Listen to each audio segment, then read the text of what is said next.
team sport, finding good teammates is crucial. Join a community of 700,000 users on DreamTeam to search for players who play for fun, play competitively, or want to go pro. Register on dreamteam.gg today and stop playing with teammates who kill everything except the enemy. Find players, improve skills, and manage teams. DreamTeam.gg, the ultimate team building and skill growing platform. Hey guys, what is going on? Obviously pistol rounds are incredibly important, so I've picked out a couple of T-side options I really enjoyed and hopefully you guys can implement into your own games. First thing to notice is there's two types of players. There's Stewie, who wastes $50 with the decoy at the beginning of a round, and then there's Fallen, who likes to throw it as if it's a smoke, maybe try and bait some small kind of reaction out of the CT side. Unlikely against a tier 1 opponent, however. Now eventually this is going to be an A split. We can see Fur and Cold Zero slowly out here clearing out the playground area in towards Party. Obviously they're the two players with the armor right now. You don't want your utility going down. If you lose someone, you can normally regroup if you've still got the utility and still go on your strategy with just one less entry player or something. Now Stewie is going to be the first player up connector with the two utility players, as I said, baiting him because they want the highest chance of survival. Also important to note that Tarek has got himself a P250 because he's the player that's going to end up out here towards long.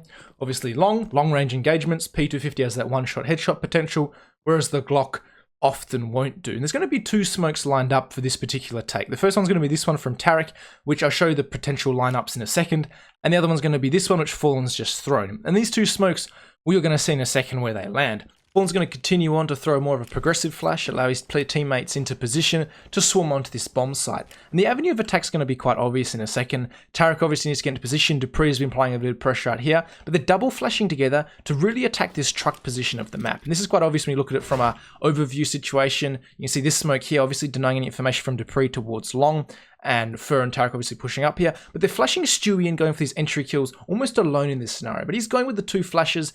Both the players at the truck in Device and Glaive are blind right now. They're full white. It doesn't look like on the demo because it obviously dampens it down a little bit. You don't want to just be looking at white when you're watching a replay.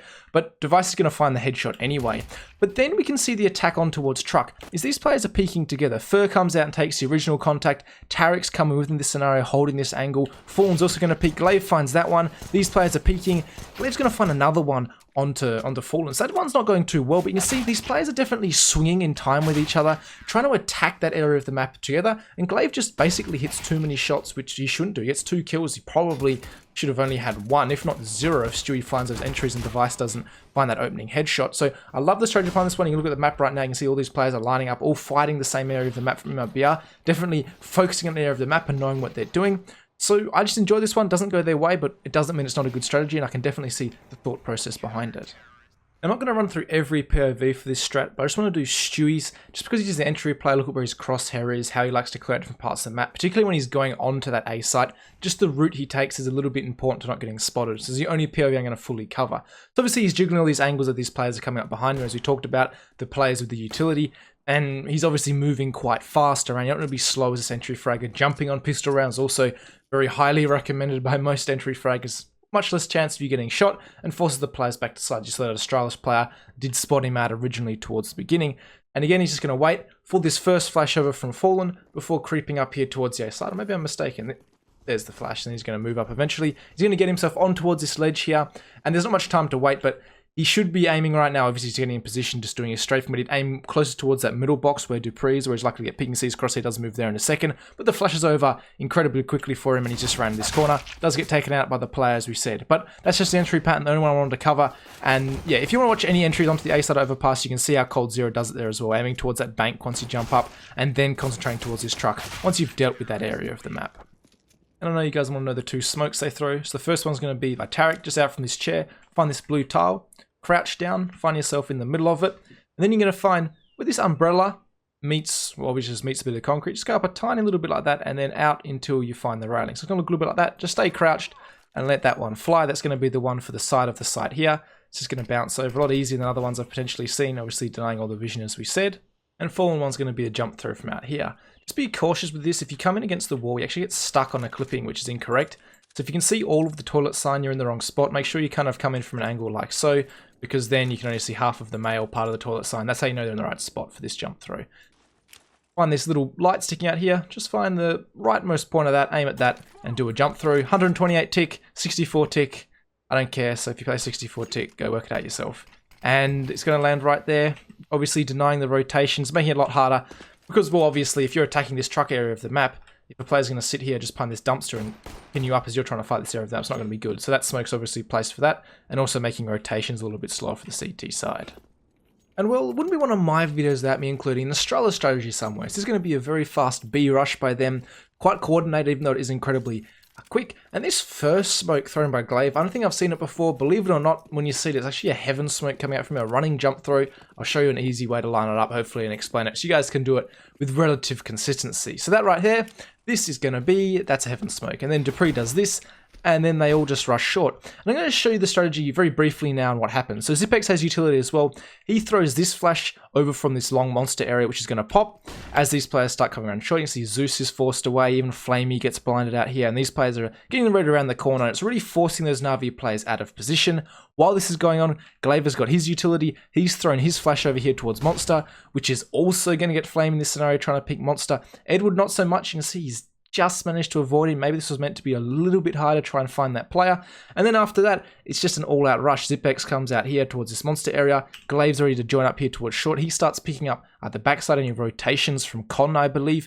And the rest of the players, we're just going to start running on here towards the side. And this is quite hectic right now, so I'm going to show you all the POVs. The Vice rushes up and finds Zeus, and just like that, I think it's like 25 seconds into the round, Electronic is left all alone wondering what in the world just happened to my teammates. Now, we'll show you this strategy from a few point of views, starting with Zipex.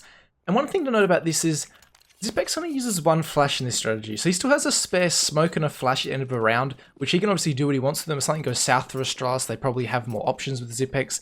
The other thing I love about this strat is no one ever stops moving. Zipex gets into position, he flashes his teammates over, before he then knows I'm straight away going out Monster and being flashed by Glaive. So there's no waiting or worrying about timing, it's just a rush. You just keep moving if you're a player. Unless Glaive, everyone else, their job is just to run to the site and do what they need to do. Zipex, no exception, even being one of the utility players, he just flashes and runs out, and his spare utility is saved, again, if they maybe need it in some kind of crisis scenario.